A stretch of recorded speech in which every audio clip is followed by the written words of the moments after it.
Hi, and welcome to Power of the Network. I'm your host, Tim Locker, Vice President of Broadband here at CBM. Today, we've got a real special guest. I'm super excited to talk to him, Mr. Jimmy Todd.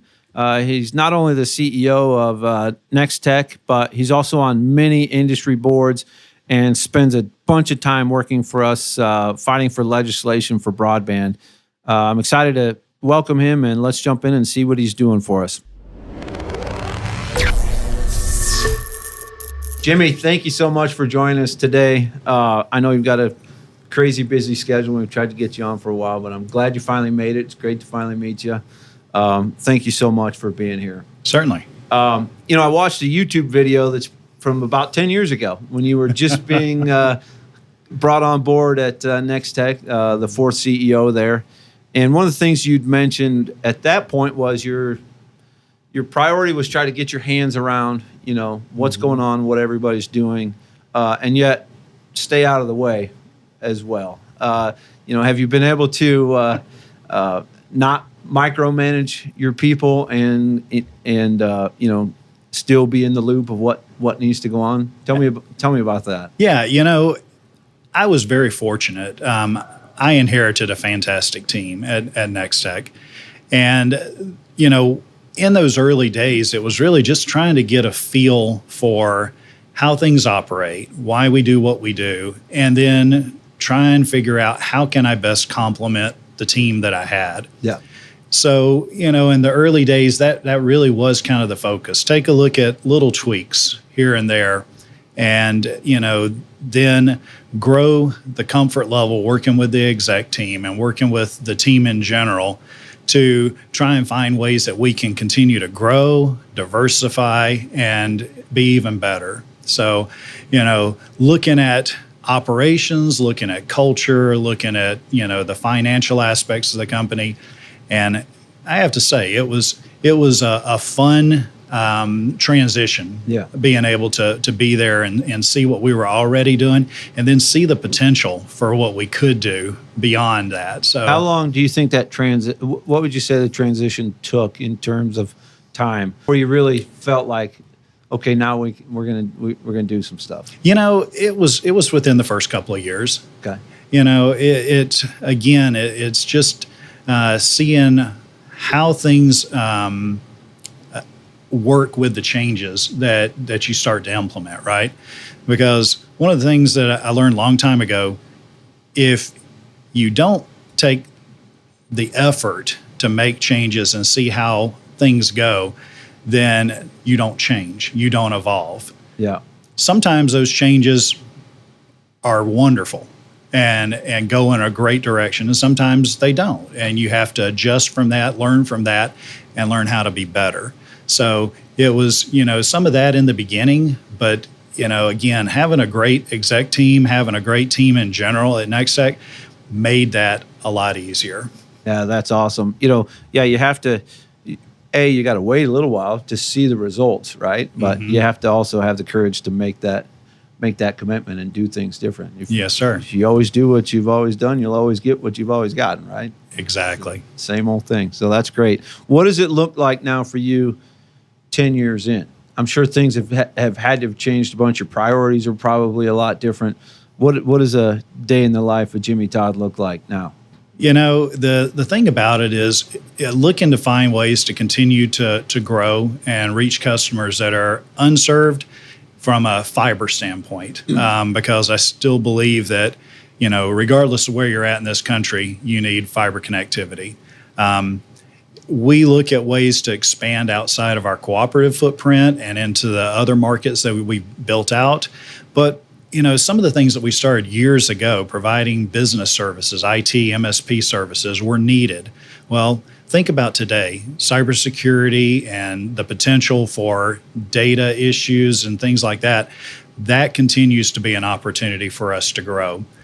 We provide carrier services nationally. We provide CALIA, trusted third-party services. So the data version of the old FBI wiretaps where you get a subpoena from them and you help companies provide, that data, that's something we do. So that in addition to That the never core even services. crossed my mind, frankly. Yeah, You know, right. as long as I've been in the industry, yeah. Yeah, and we have a NOC service that, you know, does a deep dive on what's going on in networks. We provide that service, you know, to several statewide fiber networks as well as Yeah, so pure you don't just telcos. do that on your own network. That's a Right. service you offer to Exactly. other providers that maybe smaller providers that don't have that Yes. capability. And we've got some pretty good sized ones too. And so, you know, just building that, it started with what we needed to do for our company. And then we looked at ways to do that for peers and others. And so we've kind of used that as how we've grown, just like our media and marketing group, right? When we started with IPTV, well, we did some local generated content, right? Mm-hmm. Beyond that, we noticed that people needed help with advertising and marketing.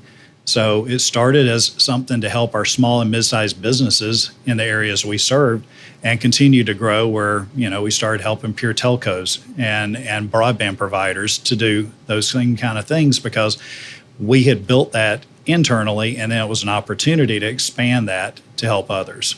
Yeah. Well, that's awesome. You know, we go to all the different trade shows and those types of things. And there's always your company, you know, you have sales guys like us at these trade shows, and it's because you're offering so many different services. Yes, sir. Yeah, that's awesome. What other things do you do in the community that you think sets you apart from your competition? You know, the thing about it is my team is extremely dedicated to the communities we live in and we serve. So you could find them volunteering, you know, at any community event. You can see them in the parades. You can see them at, you know, the food banks, whatever. You know, that's something that I think really makes a difference when you're serving in a community, especially the small rural communities.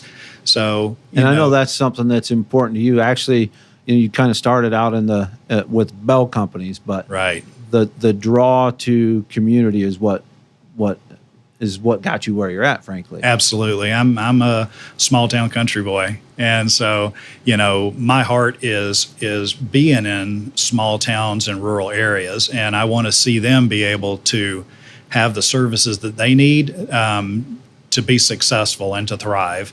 And let's face it, you know, we've learned that broadband isn't a luxury. Broadband is a necessity.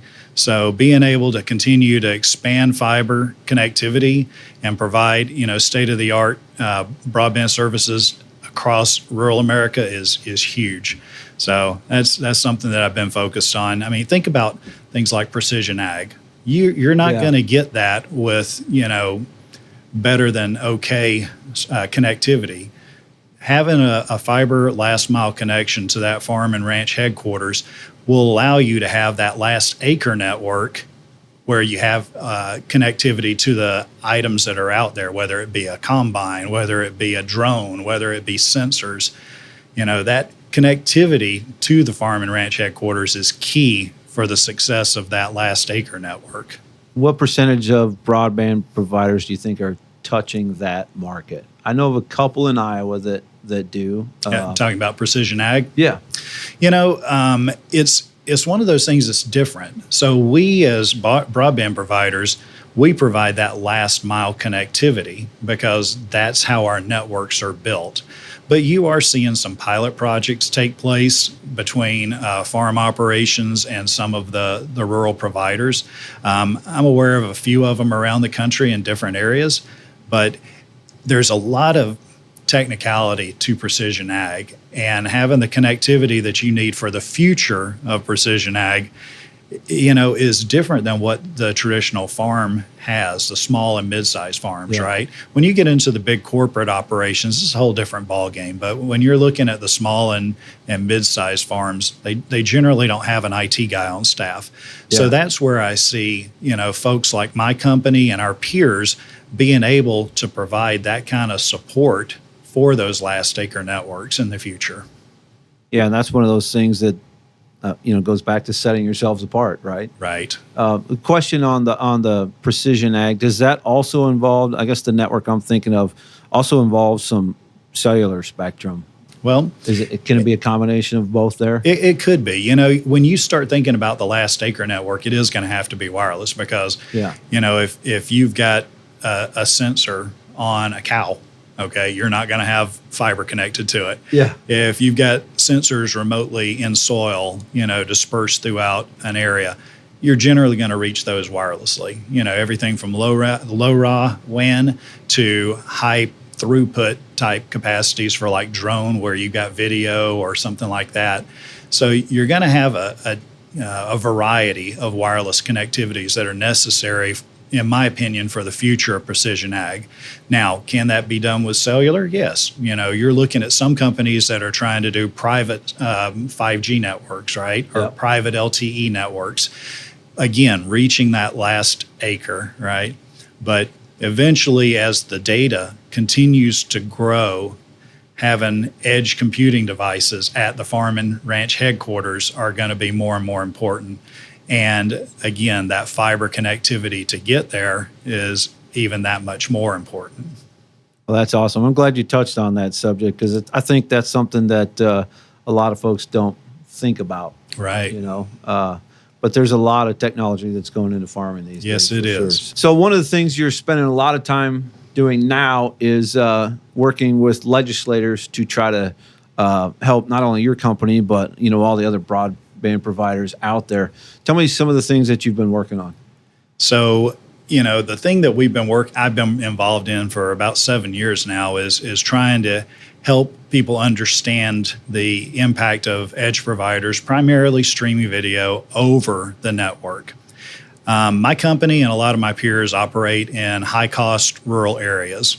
And with that means it's pretty sparsely populated, all right? So when you think about the network that we use to connect and provide broadband services, you have a finite capacity, right? So I'll give you an example. Years ago, we had a 10 gig core network, and that core network connected all the central offices in our footprint. Okay. And from that, the last mile goes out from those central offices to the homes and businesses. But you have to have that connectivity because then that's how we connect directly to the internet, right? Yep. So when you start looking at the capacity going across that, I've got a team that monitors our network, watches the throughput and the data capacity going across it. We started seeing some pretty dramatic increases 7-8 years ago. As we did our homework, we found that it was video, streaming video, that was starting to make a huge impact on that network.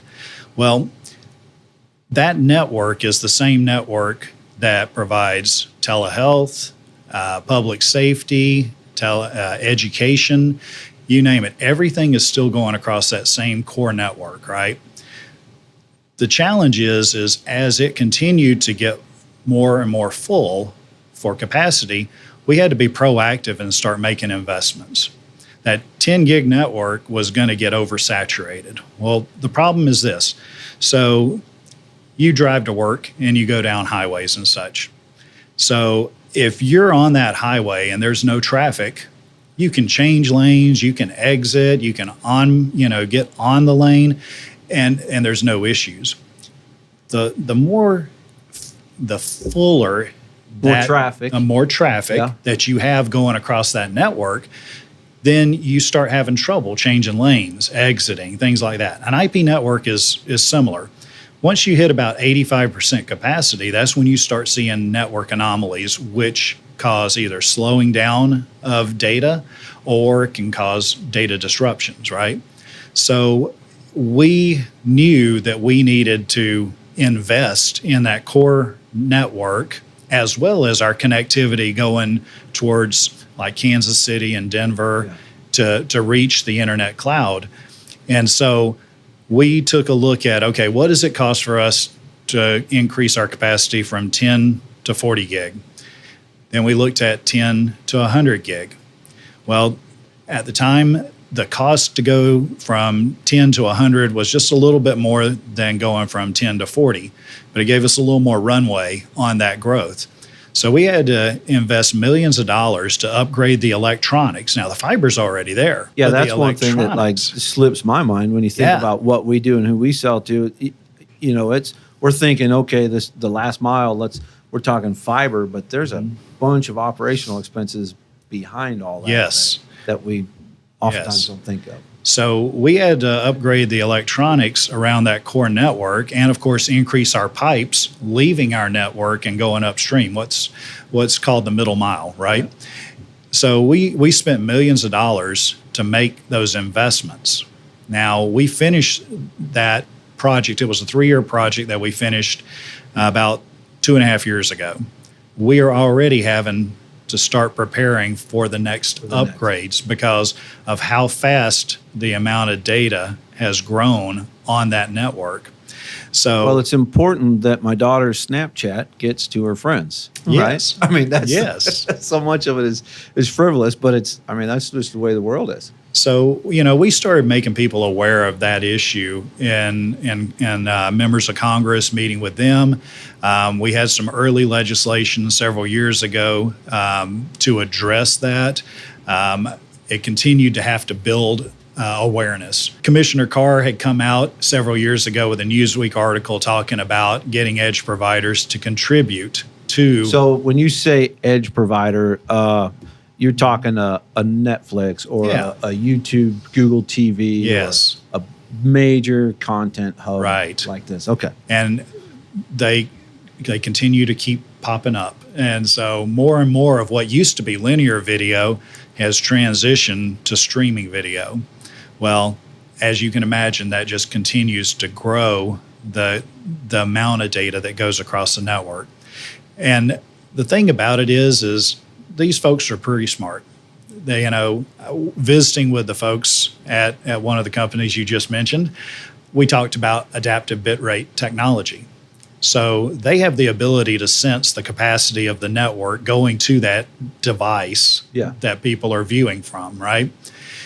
As we would make investments in our network, they could send a higher quality signal to that end device. Well, as you can imagine, a higher quality signal has greater data. Yep. So without that end user doing anything, they were sending a better quality video to that device, which only increased the use of the network that we just made investments on. So it was saying, help us make these future investments for your product in these high cost areas. Back in the day, Netflix, sent DVDs out in the mail, right? They paid the postage. Yep. They put an envelope in there and paid the postage back. So what we said, from the beginning is help us pay the postage, because we can take that and continue to invest in this network so that our customers and your customers get the best possible product. But, when you're looking at millions of dollars of investment for the electronics and the middle mile upline connectivity, the ability to pay for that in these sparsely populated areas is challenged. So if you get anything out of this episode, just remember that we work in several different markets. We've got expertise in many areas. And if we don't, we've got the relationships to find the answers that are right for you. We go really deep with our relationships, and that's really what we value here at CBM. If we can be of service to you, please reach out, cbmrep.com. I guess in my mind, it would be similar to like the old days of long distance. I will tell you that as soon as you start talking about access, that became a real challenge with a lot of the folks in Congress and at the FCC, because they did not want to go back to an access regime. So what we talked about was... It seems reasonable, though, for people to pay for what they're using. Well, it's no different than if you're using electricity, you pay for how much you use, right? But in our world, they wanted to avoid that. So we came up with ways that it could be estimated and it could be done such that it didn't impact the smaller companies. It was really focused on the folks having the biggest impact on our networks. And so limited to, just really a handful of companies. Yeah. Okay. Well, that makes sense. Is it just too much to, if you take it back the managed way, like long distance, is it just too much to manage, or why are we, what's the hiccup? Why are we avoiding that type of? Honestly, I think a simplification was what the folks that are in charge of making those decisions wanted to keep. And as a result, I guess, I mean, in the, we hear it all the time, internet for all. yes. And so in along with that mindset, I can see that direction maybe fitting better. And, for years, it took years to get traction on this concept, but now it's become a commonplace discussion. We're hopeful that, we've got legislation that's introduced regarding, having the edge providers help participate in USF. Universal Services Fund has been a mechanism that has helped rural telcos and communication companies provide services at a comparable rate to those in urban areas, right? Yeah. And because of the contribution factor, because it was based primarily on telecom services, the contribution rate has gone out of control, where it's over 30% now. Yeah. So this was a way to reduce that and try and simplify, how that is paid for going forward. Now, personally, I think it goes above and beyond just USF supported companies. I think if you operate a rural network, then you have those same influences affecting you, whether you're a rural wireless company, whether you're a rural cable company, or a rural telco or electric that's now providing broadband, right? Yeah. So still facing the same challenges. Same challenges, yeah. So to me, the USF piece is kind of a first step. I hope that in the future, they're helping with all networks in rural areas. So how do we take that USF piece and make it more broad to be kind of a more universal club, if you will? Yeah. So everybody's participating. And then it costs each individual person who is currently contributing, because on your bill you see a USF fee, that reduces. It lowers the amount that the consumer is having to pay and brings in more, like the edge providers, to help cover some of that cost. Yeah. So you said, legislation has been introduced. Yep. That's where we're at. We don't have... Senate Bill 3321 is there. I know that right now there's a USF working group that is looking at ways to evolve USF. I know that, they are familiar with our, concepts and the things we'd like to see. I'm very hopeful that when we hear officially from the working group what they have come up with ways to change USF and the contribution and the distribution, that this is a part of it. Yeah. And the reason I say distribution is in the telephone days, you didn't have core network and middle mile. You had toll, which is the long distance, and you had local, right? So these concepts are different from the telephone world. These are broadband types of costs. And, so we're hoping that that's all taken into consideration as the working group makes their recommendations. Really the evolution of the network. Absolutely. Keeping up with it. Yeah. So you're involved with, I can't even list all the different boards that you're on. I'm assuming there's a large tie into the legislation piece there, and also all the boards that you work on. What's the help me tie all that together too? Is that how you're moving your mission forward through these boards, or am I totally off my rocker? The involvement with the different boards is to try and be engaged, whether it's KFN, which is Kansas Fiber Network, or Nex-Tech Wireless, which is a Tier 3 wireless company, or NRTC, which provides services to electrics and telcos. They all are ways that I can try and be involved and engaged, but also try and help influence. And so in a way, it all ties together because, as you know, you create connections, and through that, you can share some insight on things that maybe weren't necessarily top of mind. So it never hurts having those connections, and being involved in Fiber Broadband Association helps me, continue talking about fiber first focus. Yeah. And, it all kind of works together. But it is something that if I didn't have the great team that I have at Nex-Tech, I wouldn't have the bandwidth to be able to be involved. Yeah. So that's probably one of the big changes, looking back 10 years ago to when you started to now, developing that team, trusting the team. Oh, absolutely. And then allowing you to take on another mission. Yes. Yeah, that's great. So I saw in one of your interviews previously, you said you wanted to be a doctor when you were younger. Yeah. Like I said, I grew up in a small town, and my grandmother was a nurse at the doctor and, for the doctor in town. Okay. And, I grew up going to see my grandmother at the doctor's office. As I grew up, made good grades, and they're like, okay, you should be a doctor. So, that's kind of what I thought I was going to be. I went to Emory. That's where I thought I was going to go to med school, all that. And as I got there, I just started wondering, is this really what I want to do? I knew that I wanted to do something that helped people. Yeah. But I wasn't sure. So joined the Navy It was an interesting wanted step. to see the world. You'd made the comment that that was a good place to grow up and figure it out. Yeah. And thank you for your service. Certainly. When I was that age, that never crossed my mind that would be a good place for me to grow up and figure it out. It probably would have been the best thing for me, but what stuck out in your mind to actually have the insight at that age that I can actually, okay, let's figure this out. Where am I going? I mean, that's impressive to me. It's weird the path that life takes you on, right? Yeah. And for me, I just needed to be sure that if I was going to commit the rest of my life to something, that it was what I really wanted to do. And quite honestly, when I got in the Navy, I fell in love with technology.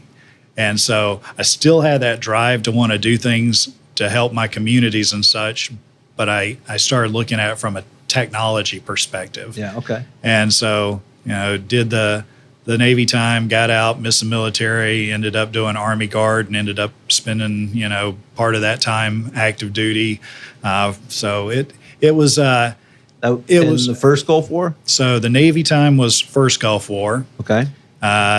Army time was second Gulf War. Okay. And there's a big difference being on an aircraft carrier and being boots on the ground infantry. Absolutely. So totally different scenarios. You can learn a lot from both situations, though. I can imagine. Well, thank you again, because I look up to those that do that for us. So you come out of the military and go to work for one of the old Bell companies. Yep. I had an opportunity to get signed on to be an INR tech at Pac Bell. So I had been, in a technical field in the Navy. I had run crews. I was a flight deck troubleshooter, and so we had a pretty diverse group. Even though I was an avionics tech, we were cross-trained in electrical systems, power systems, the jet engines, the air, aircraft mechanics and stuff. And so it was fun. But I finished my bachelor's while I was on active duty. I got out, and I enjoyed being a tech. I love going to the businesses and the homes and, either fixing an issue or connecting them up. And eventually they talked me into going and becoming a supervisor. I resisted for a while because I loved being a tech. Well, when I look back through just what I've tried to learn about you, the one thing that sticks out to me is you really seem to enjoy learning. Yes. And so I feel like you've got that in your head that you're never going to stop. No. Tell me where did that develop? I would have to say, even back in grade school, sounds like a geeky thing, but I liked school. I liked learning things. I liked being challenged mentally. As I got older, I liked being challenged physically too. But for early on, that was something that I liked trying to learn. I wanted to grapple with the things that I didn't understand and make it so that I did understand it. So, it just started early on as something that I enjoyed pursuing, understanding things, I think. What types of books do you read? Oh, gosh. I will say most of my reading is done electronically.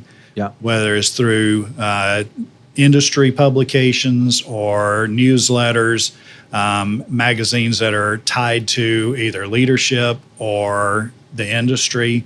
And occasionally I'll pull a book off the shelf from someone who I've seen present that really kind of clicks with me. And, that varies from time to time, and it's very random, to be honest with you. Yeah. I get fascinated with leadership and, some of the different techniques. But it seems like, too, you overwhelm yourself with those books, and they kind of, at some point, all give the same message.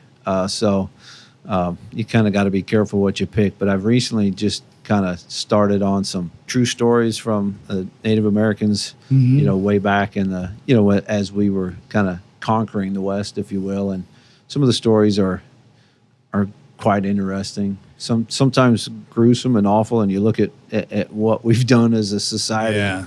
Kind of makes you think about things a little bit. But, absolutely. Kind of a little different change in direction for what I've, typically would read. Been a good little break. So, well, you know how you talked about a lot of times you get a lot of the same information. Well, I'm looking for that golden nugget. Yeah. I'm looking for that thing that I'm not expecting to find when I'm reading something or when I'm participating in a webinar or listening to a presentation. I want to hear something that's different and unique and say, okay, how can that help us, my company, my team be better? Or how can it help me as a person be better? Yeah, I think self-improvement is critical for everybody. I'm 48, I'll be 49 here shortly. And, really, I don't think that crossed my mind a lot in my younger years. Probably not, maybe the last 10 years when it's really kind of sank in and been a priority. So looking back, I admire people that are able to do that at a much younger age, because I think they just advance themselves that much further, that much quicker. Well, if you ask my dad, I've made a lot of bad decisions along the way too. But I try and learn from those decisions and not make them twice. Yeah, and then part of that too is whether it's a training or whatever type of learning, but you have to take and implement that into small steps, create the habit, and whether it's for you personally or whether it's for your team, creating that structure and creating those habits so that down the road you're successful. Absolutely. So what's one thing about your job that people would misunderstand the most, I guess? Oh, wow. That travel is fun and luxurious. It's a party every day on the road. Yes. Being involved in a lot of different organizations from a board level or a key committee level it means that you're on the road a good bit. And anybody who works trade shows would understand that. It's not that you're going there to, take a vacation. Yeah. I'm usually going, I'm meeting, and then I'm coming back. Yeah. And on rare occasions that my wife can go with me, I'll take a vacation day just so I can spend a day with her. Yeah. But for the most part, I'd say probably 80-90% of the time it's, traveling for a day, because I live in Northwest Kansas. Yeah. Which is close to nothing. Well, it's close to, it's in the Southwest middle. It's in the middle of everything, right? That's what I say. It's in the middle of everything. But for me to get to a major airport, it's Denver, which is over, not quite 5 hours, over 4.5, or Kansas City, which is over 5. So, it's a long day of travel. But being there and being engaged is worth it. So. It's not all fun and luxury. No, it seems that way, but it's not. That's a common misperception, and you have to balance that. You've got, family, you've got work, all these other different aspects of life, and you have to maintain that balance. And it is constant catch up and get ahead. Yeah. Right. Yeah. We've worked with your company for as long as I've been here, and it's really been a great relationship. Working with your folks, you've got some of the best people in the industry. I agree. And we appreciate that relationship over the years. And that's really what it's all about, frankly, is doing what's right for the customer. And it doesn't matter if it's from me to you or you to your customers, do what's right, solve their issues, and work on things collectively together. So yes. What kind of things in particular are you doing locally in the community, helping your individual customers? What really sets you apart? One of the things that I think is kind of unique is we do a lot with community development and economic development. We have someone who's dedicated. That's their entire focus, is being in the community and trying to figure out how can we help support growth of a new business or expansion of a new business or salvaging a new business. Yeah. We've worked with the USDA Red Leg program and things like that. We have a revolving loan fund that we manage ourselves, and we try and find ways to help businesses in our communities that need help. In some cases, it's being able to provide a really low cost loan, or make donations to help businesses or community activities happen that might not otherwise be able to happen. Yeah. So I love that part of what we do, because it truly shows that engagement and the importance of the communities we serve. You also mentioned there's a technical college out there that you work with. Yes. And you're revamping that communication program, if you will. We did.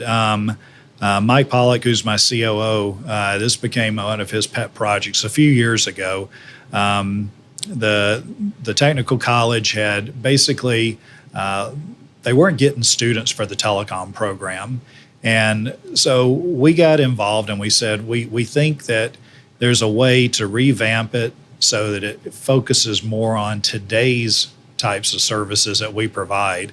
So he worked with their leadership and helped revise the curriculum.